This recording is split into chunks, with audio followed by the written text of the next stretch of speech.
Hello, this is Pastor Doug McCoy from the West Side Christian Church. I want to thank you for watching one of our recent messages here online. Also want to extend an invitation to you to join us in person. We do gather as a group physically in person at a place called the McCoy Center in Hilliard. It's right behind the Crooked Can, right off of Main Street. Usually we're there at 10 a.m., but you may want to check our calendar before you come. Sometimes we are on the move. When we're there at the McCoy, this is what you can expect. We all come in 9:30, 10 o'clock. We greet one another, we fellowship, spend some time, talk a little bit, get to know each other, encourage, comfort each other if need be. 10 o'clock, we start our service. We have some songs, a few announcements. Sometimes we take communion to remember the sacrifice and the resurrection of our Lord and Savior Jesus Christ. We may take up a free will offering where people contribute to God's work financially as they feel led. And then we have a message very much like the one that you are about to watch here today. Usually we spend about an hour together. We depart with smiles, hugs, handshakes, all those wonderful things, because we are trying to be a family doing God's mission together. If that sounds good to you, we would love to have you. Once again, that's 10 a.m. at the McCoy Center, West Side Christian Church. Look forward to meeting you. Some of you know that my last couple years of Bible college, I was serving a little church in Jeffersonville, Ohio, down by the outlet malls. If you know where that is, it was way out in the country, just a small church. Had to go there last year for a funeral. Looks the same today as it did back in the late 90s. So one Sunday, we had a Sunday like this, and the snow was real bad. I had four-wheel drive at that time, so I made it, and one other fella made it. He was a farmer. And so I said, well, what do you want to do? You know, and he said, well, if one cow shows up to the barn at feeding time, I still give it hay. I said, okay. So I went through my sermon. And exactly as I had written it, exactly as I prepared it, I did the whole sermon start to finish, probably 35 minutes or so after we were done. I again said, hey, what do you think? He said, Pastor, if one cow comes to the barn at feeding time, I don't drop the whole load of hay on him, you know.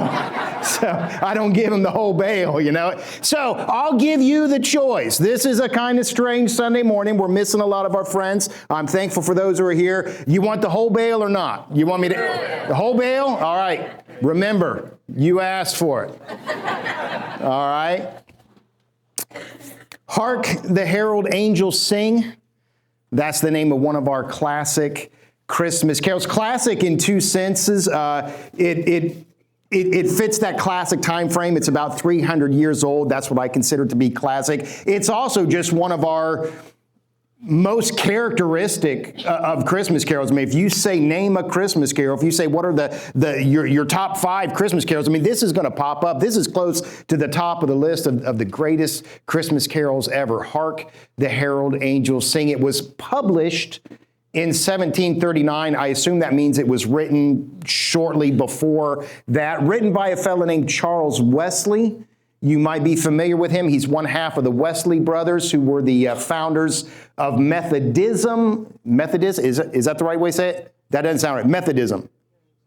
Okay, we'll go with it. And that was just a way of interacting with God, and then it became formalized into the Methodist Church. They were the founders of that. John was the preacher. Charles was the hymnist, the hymn writer. He composed some 6,500 hymns in his life. I can't imagine. It doesn't even seem possible to me. He did need a little help with this one, though. He needed a little help with this Christmas carol. The way he originally wrote it, it was called A Hymn for Christmas Day, I believe, or maybe a Christmas Day hymn. I'm not sure, one or the other. And the first line was very different from what we know today. Instead of Hark, the Herald Angels Sing, it was Hark, how all the welkin rings.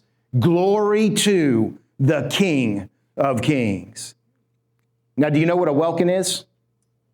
Nobody does. All right, that's why one of his friends, a guy you may know, George Whitefield, revivalist preacher, was part of the Great Awakening that took place in Europe and in America at that time. He said, Charles, we need to rethink that opening line a little bit. So he did. He went back to the drawing board. He came out with what we know, Hark, the Herald Angels Sing, which is not just the first line, not just the title, it's also the chorus of that song. So it's the final line. It's what closes out that song as well. And of all our Christmas songs, of all our Christmas Christmas carols. This one, I would say this is the densest of them. Do you know what I mean by dense? I mean, it just contains a load of information. Particularly information about Jesus, truths about Jesus. If you look at a Christmas song like All I Want for Christmas Is You or Let It Snow or, Sleigh Ride or something like that, they're not dense at all. There's not a lot of truth in that. But you look at this one, I actually had to print it out. Listen to the things that this Christmas carol tells us about Jesus. Too many for me to remember, so I had to read. He is the newborn king. He is the reconciler of God and sinners. He is born in Bethlehem, so we get all that. He's adored by heaven. He's the Lord. Late in time, that's a reference to Galatians 4, which means he was born at the proper time to have the proper effect. Offspring of the virgin's womb, so he was born of a virgin. Veiled in flesh, the Godhead, so he's God in the flesh. Hail the incarnate deity. He's both man and God. Pleased with flesh, pleased with men. This is different from the one that I pleased with us in flesh to dwell. I know it as pleased as man with men to dwell, but that he lives with us. That's John chapter 1. Jesus our Emmanuel. That was how many? 8, 9? That was a lot of truths about Jesus there. I like the truth that he gives us, though, in the last verse of the hymn. At least it's the last in the version that I know, the third verse. I gave it to you in your notes. He starts out like this. He says, "Hail the heaven-born Prince of Peace. Hail the Son, S-U-N, of righteousness. Light and life to all he brings, risen with healing in his wings." There's 3 truths about Jesus in those 4 little phrases there. He's referencing 3 distinct passages of Scripture. Prince of Peace, that's Isaiah 9. I think we all know that one. Wonderful Counselor, Mighty God, Everlasting Father, Prince of Peace, Isaiah describing Jesus there. Light and life, that again is John chapter 1, the prologue of John's Gospel, where he talks about what Jesus would do during his time here on earth. Son of righteousness, though, rising with healing in his wings. That one's kind of wrapped around the others. You know what that's a reference to? That one's a little harder. That's a reference to Malachi chapter 4. I've given it to you in your notes there, and I'd like to read. I am gonna read our version in the notes because this is the new NIV. My preaching Bible is the old NIV. It's a little different. Malachi chapter 4. If you want to look it up, it's probably easier to go to Matthew chapter 1 and then turn back a page. Malachi is the last book in our Old Testament. It wasn't that way for Jesus. It wasn't the last book in Jesus' Old Testament. The Jews had a different arrangement than what we have, but it's the last book in the Christian Old Testament. Chapter 4 is the last chapter. Really what we have here is the last teaching passage in the Old Testament, because the next couple of verses are just little epilogues, little closing statements. So last teaching passage in the Old Testament, this is what Malachi says: "Surely the day is coming. It will burn like a furnace. All the arrogant and every evildoer will be stubble, and the day that is coming will set them on fire, says the Lord Almighty. Not a root or a branch will be left to them. But for you who revere my name, the Son," again, S-U-N, "of righteousness will rise with healing in its rays, and you will go out and frolic like well-fed calves. Then you will trample on the wicked. They will be ashes under the soles of your feet on the day when I act, says the Lord Almighty." So there we have this phrase. Malachi is the one that coins it. We do see this imagery a couple of other times in the Old Testament, but Malachi is the only one that gives us this phrase: "The Son of righteousness will rise with healing in its wings." It's not the last time we're going to see this in the Scriptures, though. It pops up again. It pops up in the New Testament, early in the New Testament, early in the Christian story. Luke chapter 1, Zechariah don't know if you're familiar with Zechariah. He's the father of John the Baptist. He's one of my heroes. On the day that they name John, he sings this song in which he prophesies what Jesus will do and then what John will do, and then he comes back to Jesus once more. Tradition calls that passage Benedictus. a benediction or a blessing. It's been blessing me ever since 2018 when I discovered what he was saying there. Here's one of the things that he says, Luke chapter 1, this song, Benedictus, this blessing that he's pronouncing upon his son and upon the Christ. He's talking about Jesus. He says, because of the tender mercy of our God, by which the rising sun will come to us from heaven. Undeniably, he's referencing Malachi chapter 4 there. He probably had Malachi chapter 4 memorized, as would all priests he was a priest, so all the priests would have known this passage very well. He certainly is quoting it here. So we get it twice. We get it once in the Old Testament, once in the New Testament. Jesus called Son of Righteousness. Wesley picked that up and he put it in the hymn as well. So we have it 3 times. Clearly, it is an important idea. It's also an idea, though, that I guess this is just the best way to put it. Doesn't really gel with me all that much. I don't know if that's offensive to you or not, but not everything works on everybody. And this is a phrase that for a long time did not work with me. There's a couple reasons why I kind of rejected it. I mean, I don't know when I learned it. I certainly would have sung it all my life in the carol. I would have come across it at least by my Bible college days when we did the prophets. So I can't tell you when I first came across it, but I know I've always been uncomfortable with it. I think there are 3 reasons why. One is it's just unfamiliar.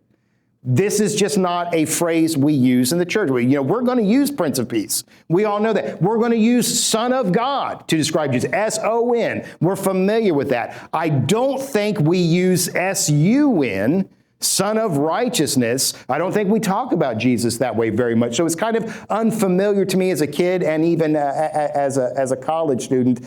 Second reason it kind of doesn't gel with me, or at least it didn't at first, is it sounds kind of pagan.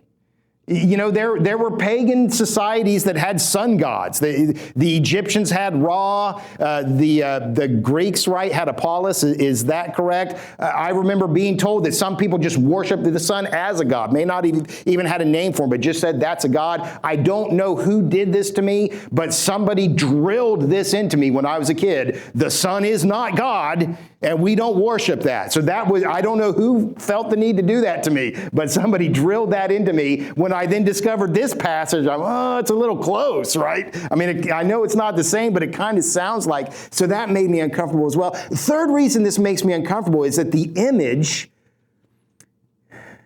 seems strange to me for some reason. So the version that I read to you, the version I gave you, says he has healing in his rays. If you notice, that's different from the song. The song says what? He has healing in his wings. And that's what the older translations say as well. Somewhere again, as a kid, I tripped across an image of a son with wings. I think it was on some album. Yeah, here, and this is the best I could do. So I could not, I remember an album that had something like this on it. I thought it was Meatloaf. It's not Meatloaf. I couldn't find what I remembered. So I asked GPT to recreate it. I said, give me an image of a sun with wings rising across hills. That's what it did. I would have angled the wings a little different. I would have made it a little more stylistic, a little more like clip art. Even so, man, that creeps me out. I don't know about you guys. I don't like that image for some reason. That seems to be what Malachi is describing. So it kind of has an effect on me. So there are several reasons why I just kind of had a gut reaction to this phrase. This truth remains, though. God said it. Correct? I mean, Malachi is quoting God here. God is depicted as speaking here, and then he gives it to us again through Zechariah in Luke chapter 1. So God said this. It originates with him. There must be some truth to it. And so this Christmas, I decided I want to look at that truth. This wasn't even originally on the slate. This wasn't what Sam and I had scheduled to do, but as I was going through that Jesus prayer that I gave you, the Jesus Christmas titles that I do every time this year, I came across it once again. I said, I don't understand that very well. I want to understand it better. I want to get over this apprehension I have about it. So that's what I did. When I studied it, I discovered some beautiful things. some truths about Jesus that I hadn't known before, hadn't faced before, hadn't realized before. I want to share those truths with you this morning. So that's what we're going to do. We're going to look at this phrase, the Son of Righteousness, rising with healing in his wings. It's really just one idea. But for our purposes, I'm going to break it into three. I think it'll work that way. We take each phrase at a time. We're going to come full circle by the time we're done. And then you're going to see the same truth that I saw when I finally sat down and studied this idea. So here we go. First phrase we have, Son of Righteousness. 3 words. Malachi uses them all. He calls them Son of Righteousness. Wesley used them all in the hymn. Zechariah put it a little different. He called him Rising Sun, but again, we know what he was referring to. We know he knew what the verse was, so he just kind of shortened it a little bit. So Son of Righteousness is the phrase. Of those 3 words, sun is the easy one. We know what a sun is. It's a star. I think it's a star that has planets orbiting it. Is that correct? I don't know much about astrology. I constantly confuse it with astrology. I don't think they're the same, but I can't tell you what the difference is. So I don't know much about these things, but I think if a star has planets, it becomes a sun. We have a sun for our solar system. We just call it the sun, but I think its technical name is Sol, S-O-L, if that sounds familiar to anybody. So that's what sun is. That's what it means right here. The next 2 terms are the ones that are going to be a little harder. Of, very simple word, but it can have multiple connotations. We talked about this 2 weeks ago. Word of the Father. It could mean the word that comes from the Father, origin. Could mean the word that belongs to the Father, possession. It actually is word that is about the Father. It is description. So that word of can have multiple connotations. And then you come to righteousness. And righteousness is a word, at least for me, my immediate thought is that means sinless. You know, that righteous is like holiness, and both of them mean sinlessness. So that's how we're most naturally going to see this word. That's not what righteousness means, though. If we work backwards a little bit, I think we can get to the idea that Malachi is really trying to give us. Righteousness would include sinlessness. It would include not sinning. But it's a more precise concept than that. Righteousness really just means matching what is right.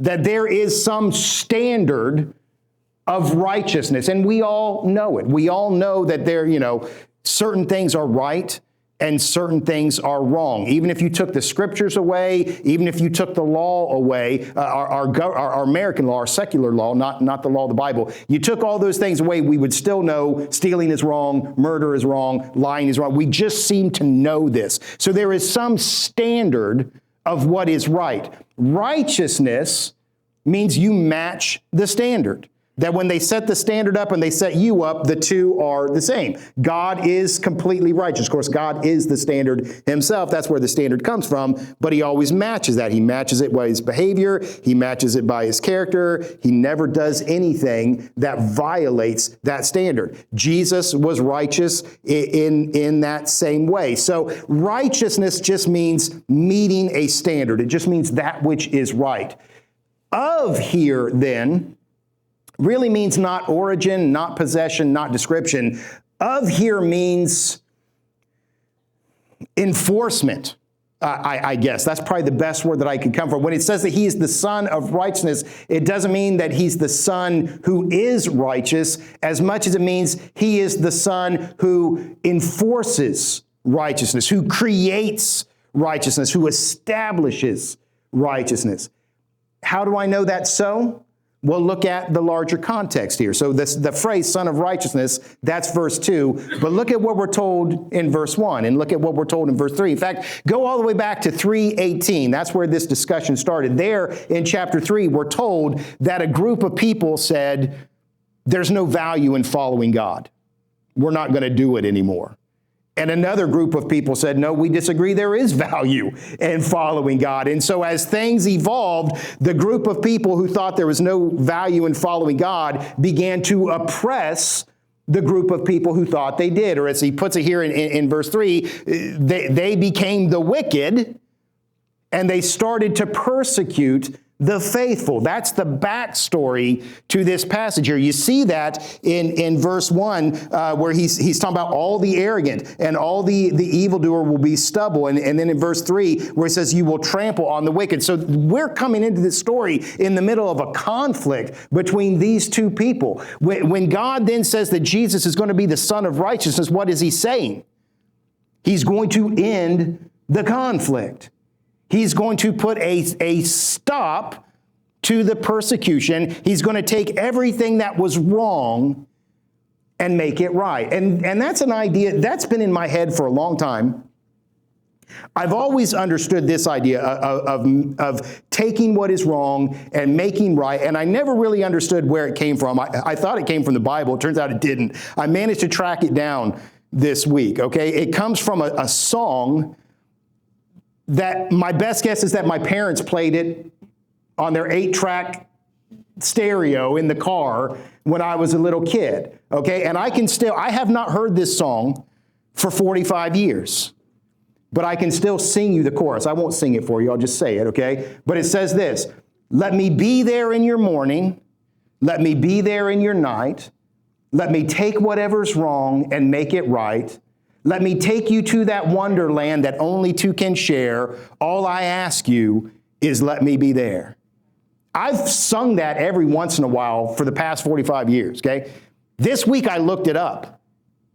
I thought it was a Christian song. Does anybody know what it is? It's Olivia Newton-John. I was expecting the cathedral. And I think the reason why is because she says, let me take you to that wonderland.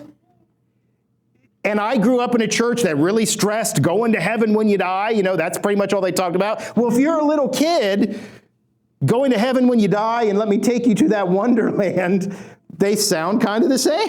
You know, so I thought I have spent all my life thinking that was a Christian song, and I was devastated this week to discover it's Olivia Newton-John. I say nothing against Olivia Newton-John. I mean, wonderful lady, you know, but man, I thought it was a hymn, not a love song, you know. So the idea, though, is Christian, and that's the idea that we have here, that when Jesus comes, and that is what Malachi is discussing, and is he talking about the first coming, which would be Christmas? Is he talking about the final coming, which would be Judgment Day, right? It's kind of vague. He could be talking about both, but he says when Jesus comes, he's going to take whatever's wrong and make it right. He's going to enforce righteousness. He's going to put an end to oppression and to persecution. He's going to undo every wrong thing that was ever done. Ra does not do that. Apollos does not do that. Jesus does that. He's the Son of righteousness. So that's the first idea that we have here. Second idea we have, I just put will rise in your notes. Is that correct? Is that how I put it? Malachi, all three sources use it. Malachi uses this, Wesley uses this, Zechariah uses it. Malachi puts it in the future. The Son of Righteousness will rise. Zechariah puts it in the present. He says the sun is rising. Wesley puts it in the past. He says the Son of Righteousness is risen. So each of those guys are standing in different points in history, different points relating to the coming of Jesus. So each of those guys puts it in a different way. But that is the main idea here. That is the reason that this sun analogy or this sun metaphor is used. You look at a sun, and there are many things that a sun does. A sun gives light. A sun gives light because it gives light and it nourishes the crops and causes them to grow. So it gives life. The sun gives heat as well. So there's lots of things that a sun can do. The primary idea here, though, is that suns rise. That suns, they set every once in a while, but suns rise as well. Metaphorically, what is that describing? Yes, there are bad times, but there are also going to be good times. And again, I think a good example of this comes from a movie. I only saw it once, never saw it again, but I think I have this right. Castaway with Tom Hanks. Do you remember that movie? So he's a FedEx guy, I think, and he gets stuck on a desert island. He's trying to survive. And early on, he has that volleyball that he talks to Wilson, and Wilson wants him to go get some rope that he left on a mountain, and he says, I don't want to go back there. And we don't know why. We find out later that he had a reason for that rope. I'm trying to be gentle, but he was going to do something with that rope, and fortunately he decided not to do. And at the end of the movie, he explains why. He said that he tells Helen Hunt, I didn't use the rope the way I was intending, because I never knew what could wash up on shore the next day. Never knew what the waves might bring in. I think there's a very important idea there, not a Christian movie. Again, it's a Christian idea. Sometimes we get trapped, I hope you understand this language, we get trapped into thinking that we're in a closed system.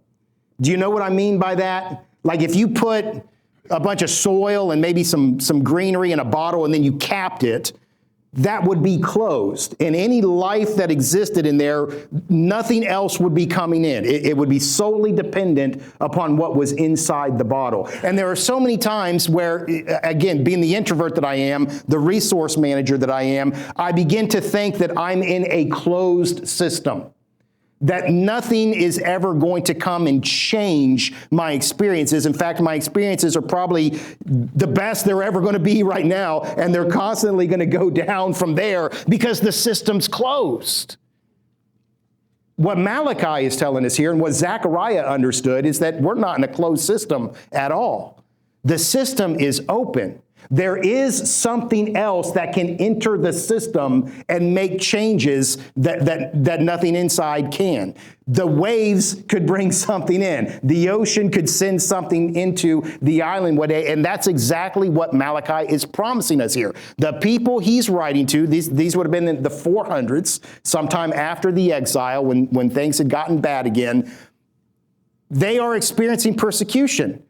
The system feels closed. And he says, no, it's open. Something's going to come change things. Zechariah is in a system that feels closed. The Romans are oppressing the people. In fact, I think they show this in Chosen. I'm not sure if you're aware of this or not. The Romans took the high priest's garb. And the high priest had to go beg the Romans every holiday to get his ephod back, to get his robes back, so that he could minister to the people. That's how badly they were oppressed. The Romans were controlling the temple. And Zechariah says a sun is rising to change that. So this is the idea here. I mean, light is good, and we're going to talk about light next week, and life is good, and heat is good, and all of those things are good. But the biggest idea here is that change is coming, and not only is change coming, but change is certain. Change is guaranteed. How many times does the sun rise? Every day. Now, we live in Ohio, and we only see it 90 days of the year, but what we've been told is that the sun does rise every day, and we know that to be true, right? There is a certainty, there is an assurance, there is a guarantee. This is going to happen. All of that is being communicated here when Malachi says he will rise. All of that is being communicated here when Zechariah says he is the rising sun. That's the second idea. Third idea, last idea, is with healing in his rays, is the way that the new NIV says it. We have healing in his wings in the hymn. Zechariah doesn't mention this part at all. I mean, he mentions it in a different idea in the next verse, which I didn't give you. He says that the rising sun will guide us along a proper path. So he's kind of describing it in a different way. But Malachi and Wesley, they use this healing idea. Now, the wings is probably a mistranslation. That's probably the way that older generations used to describe this, and we've gotten confused, and it sounds different to us. Rays is probably more accurate. What we're probably being told here is that when this sun of righteousness rises, it sends out rays, just like the regular sun sends out rays. So wings is probably not correct, and this image that has terrified me ever since I was a kid, we can throw that away, because that's not what Malachi is trying to say at all. Wesley doesn't go any further with this. He just says the sun will rise with healing. Malachi goes a little further, though, and he gives us another image. And I don't know how you feel about this image, but he says, after the Son of Righteousness rises with healing in its rays, after he rises, after he comes into the system and heals you, he says, you will go out and frolic like well-fed calves. So the image here is of an animal that has been locked in its stall. We don't know for how long, but eventually somebody comes along and unlatches it and opens the door, and it goes out into the yard and it is enjoying itself. It says it frolics here. The old NIV says leaped. I like that a little better. I don't think I'm a frolicker. I don't think frolicking is for me. That doesn't sound like something that I would enjoy doing. If it's your thing, enjoy. If you're a frolicker, I hope that you like it. But whatever term you use, this is the idea. You will be healed, and as a result of that healing, you will be liberated. The Son of Righteousness is going to change things. He's going to enter the system from the outside, do away with all that is wrong, and you will rejoice on the other end of that. This is so important, my friends, because all of us need healing like this. All of us are injured. All of us are sick. All of us are hurt in some way. I learned about this from John Eldredge. John Eldredge is a Christian author that I've learned a lot from. I went to one of his retreats one time. He wasn't actually there. We just watched some videos with him and some other fellas in it. And in one of those videos, John was interviewing a guy, I believe his name was Bart. And Bart was, I think he was on the wealthier side. He was learning to fly an airplane. So he had an airplane that he was learning to fly. It wasn't like a jumbo jet, but like a two-seater or something like that. And so he told this story. He said when he was learning to fly, he goes up with his instructor. Everything's going good. They come down to land, and something went wrong. They came off the wheels. They bottomed out, and they slid across the tarmac. Almost died. Fortunately didn't. The plane stopped sliding without colliding anything. They got out. After they got out, Bart said the instructor came to him and said, "Man, are you okay?" And he was like, "Yeah, doesn't seem to be any damage. I think I'm all right." And the instructor was like, "No, are you okay? Because while we were sliding across the tarmac, you were calling yourself every name in the book." All right, so they are crashing, and the instructor's afraid he's going to die, but Bart is spending the entire time shouting to himself, "You dummy, you blankety blank blank." He's calling himself all these names, and the instructor's like, "Are you okay?" And Bart looked at that, he said, "Yeah, I realized I was deeply wounded." If you're in a life or death situation, and what comes out is anything other than, "I hope I don't die," okay, something's wrong inside of there. And that Bart, there's something wrong inside. I mean, he says, it's from my past. It's things that, ways I was mistreated as a kid that I internalized. And I said, "Yep, this is who I am." And under that moment of stress, it all came out. And he said, "Yeah, I'm wounded." That's the word that he used. He said, "I've got a wound." And I don't think he's the only one. I think all of us are wounded in that way. I think all of us have some sort of wound. In fact, I was talking with a guy, I met with a fellow Monday. Our job is to make disciples, and there's some parts of that I'm good at, and there's some parts of that I'm not good at. And so I met with a guy who's better at some of those other parts than me, and I was trying to get him to show me how to improve in some of those other parts. And one of the things that he said, we spent like an hour together, one of the things he said to me, he said, "Life is like a river, and the water should be flowing at a good pace, but there are things that hold it back." There could be a rock in the river. There can be a dam. There can be a bridge. There can be all sorts of obstructions that slow the flow of water, maybe even stop it, prevent life from going where it's supposed to go. He said, what you ought to do is you ought to ask your people, what is holding you back? What are the obstructions in your river? And I said, that's a good idea. I think I'm going to do that this Sunday. So I'm asking you now, what is holding you back? What obstructions are there in your, that somebody else came, somebody else dammed it up, somebody else threw all those rocks in there? What is obstructing your flow of life? What is keeping you from living life the way you want to live it? There's probably something, isn't there?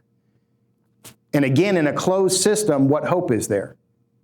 None. If the system's closed, you're not going to be able to do anything about those obstructions. But if the system is open As Malachi says, if someone's going to come in that system and make changes, then what could happen?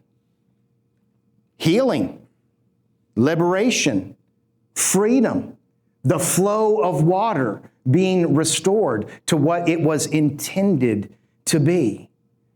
Over and over, we see this Jesus doing this. Sometimes he just does it for people. They didn't even ask. He just walks by and touches them and they're healed. Often, though, what happened? People came and asked for it, right? The blind man yelling for Jesus, people tell him to be quiet, and he yells out all the more. And then when Jesus says, what do you want me to do? He says, Lord, I want to see, right? The paralyzed man that his friends brought, the woman with the issue of blood who came and touched fringes. Wrong inge word that I had there. Came and touched the fringes of his garment. Guess what that word fringe is like here in Malachi? It's the same word as rays or wings. That can be translated as fringe. So here's a woman that came and touched the rays of the Son of Righteousness. And what happened? She was healed. And my friends, the same possibility is open to us. I mean, maybe he will just come and heal you without you asking. He does that every once in a while. But he's also said, hey, here I am. If you want it, come and get it. We can go up to him. We can say, yes, you are the Son of Righteousness. Yes, you have risen. You have entered into this system. And I am asking for what only you can do. I'm asking you to fix this wound in me. I am asking for your healing. So those are the three ideas. Let's bring it home by going back to this Christmas carol, Hark, the Herald Angels Sing, one of the most classic of all classic Christmas carols. I don't know if you're aware of this, but the way that old hymns and old carols work is that the words and the music weren't always written at the same time. Sometimes they would write the words and then they would put it to a tune that somebody else wrote. And this is one time Heather and I were at a church and they were playing Danny Boy. And I was like, why are they playing Danny Boy? And Heather said, that's not Danny Boy. That's a Christian hymn that uses the tune, the hymn tune for Danny Boy. Hark, the Herald Angels Sing is that way. I don't know what tune it was originally sung to, but sometime in the 1800s, somebody put it to a tune that was written by Felix Mendelssohn. Is that correct? I don't know classical music. He's like a Bach or Beethoven kind of guy. Is that correct? I think that's what he is. Anyway, he wrote this cantata that was intended to celebrate the 400th anniversary of the printing press. So it had been 400 years since Gutenberg invented the printing press. Mendelssohn said, I'm going to write a cantata to celebrate that. And that's what he did. I think it's a kind of weird thing to celebrate. I mean, it's good. We like the print. We wouldn't be who we are today without the printing press. I think it's kind of weird that somebody sat down, though, and said, I'm going to write a song about that. Nonetheless, that's what he did. And I don't know who, but somebody said, well, that tune would go great with Hark, the Herald Angels Sing. And so they put them together, and that's what we're singing today. You may not have realized that. You may not have known it, but that's the tune that they put with the carol. That's the tune we know. That's what we're singing, this song that celebrates the 400th anniversary of the printing press. Printing press was something to celebrate. Jesus' arrival, though. First arrival, first advent, that's already happened. Second, still to come. We're waiting for that one. That arrival is something to celebrate as well. My prayer for you this Christmas season is that you truly will celebrate this event. My prayer for you this season is that you will be one of the ones that God mentions here when he says, you who revere my name. My prayer for you this Christmas season is that you will be one of the ones who hails the heaven-born Prince of Peace, as Wesley says. My prayer for you is that you will be one of the ones who's let free from the stall and who goes out to frolic. Again, if frolicking is your thing, if not, keep it at leaping. But that's my prayer for you, that you will be one of the freed, the liberated ones. My prayer for you is that you will understand, as I didn't until this week, and now I'm so glad that I did. My prayer for you is that you will understand what God is telling us here when he says that Jesus is the Son of Righteousness who rises with healing in his rays. Hey, it's me again. Wanted to thank you a second time for watching, spending this time with us. We really appreciate it. We would love you to be connected with us. We would love to get connected with you. Several ways you can do that. You can go to our website, find all sorts of information and a Connect card to get involved there. You can also find us on social media. We're on Facebook, we're on TikTok, we're on Instagram. Look us up. You will find us, Westside Christian Church in Columbus, Ohio. Again, love to be connected with you. Love to get to know you. Thanks for watching. Hope to see you again.